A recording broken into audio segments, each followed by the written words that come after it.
रत्नागिरी जिल्ह्यामध्ये गेल्या 2 महिन्यांपासून लागू करण्यात आलेली सागरी मासेमारीवरची शासकीय बंदी आता उठवण्यात आली। त्यामुळे 1 ऑगस्ट पासून रत्नागिरीतल्या मासेमारी हंगामाला सुरुवात झाली। मात्र हंगाम सुरू झाला असला तरी पुढल्या 48 तासात मच्छीमारांनी मासेमारीसाठी खोल समुद्रात जाऊ नये असं आवाहन रत्नागिरी जिल्हा प्रशासनाने केलंय।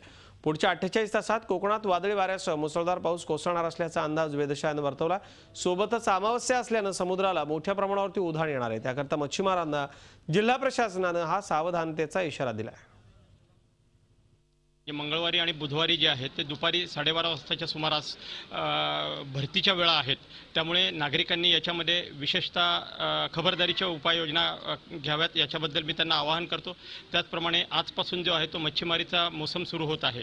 मच्छीमारांनी ना सुद्धा मी विशेष सतर्कतेचा इशारा देतो की त्यांनी खोल पाण्यामध्ये किंवा इव्हन आज आणि उद्याचा दिवस त्यांनी पूर्णतः पाण्यामध्ये जाणं अवॉइड करावं।